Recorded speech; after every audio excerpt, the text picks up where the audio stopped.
வீட்டில் at times இந்த கலத்துக்கு பருப்புன்னு எடுத்து வச்சுருப்போம். துவரம் பருப்பு இந்த மாதிரி கலத்து பருப்பு மிஞ்சிடும்.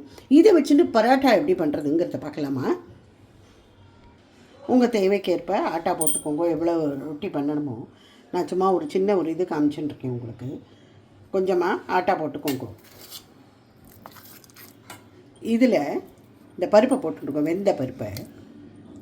உப்பு, மஞ்சப்பொடி இதெல்லாம் போட்டு, மஞ்சப்பொடி போட்டால் பார்க்கறதுக்கு ரொம்ப அழகாக இருக்கும், கலர்ஃபுல்லாக இருக்கும். உப்பு,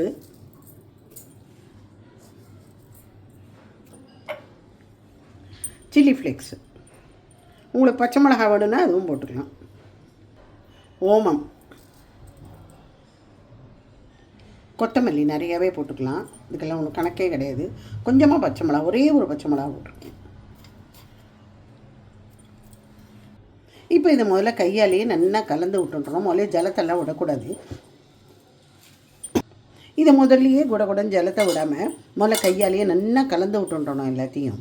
அப்புறமா கொஞ்சமாக ஜலம் விட்டால் போகிறோம்.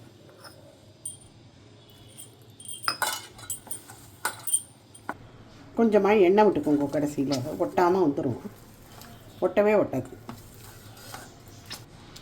இதை இப்போ ஆட்டாவில் முதல்ல நல்லா துவச்சுன்றணும், ட்ரை ஆட்டாவில்.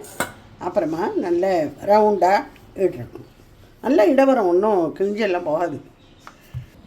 தவாவை நல்லா சூடு பண்ணிவிட்டு இதை போட்டுக்கலாம்.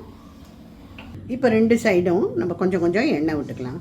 இல்லை எங்களுக்கு நெய் பிடிக்கும்னா அதுவும் விட்டுக்கலாம், உங்கள் இஷ்டம்தான். இந்த மாதிரி பண்ணுற பரோட்டா பாருங்க, பார்க்கறதுக்கே எவ்வளோ அழகாக இருக்குது. போலி ஏட்டமாக இருக்கும் கிட்டத்தட்ட.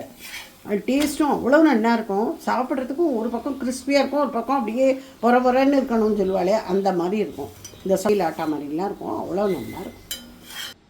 ஸோ இந்த மாதிரி தால் பரோட்டா பண்ணினே இல்லை, டேஸ்ட்டுக்கு டேஸ்ட்டு, உடம்புக்கும் நல்லது, நமக்கு ஒரு சாமான் வீணாக்காமல் இருக்குங்கிறதும். இது ஒரு புதுவித டேஸ்ட்டு. எல்லோரும் பண்ணி பாருங்கள்.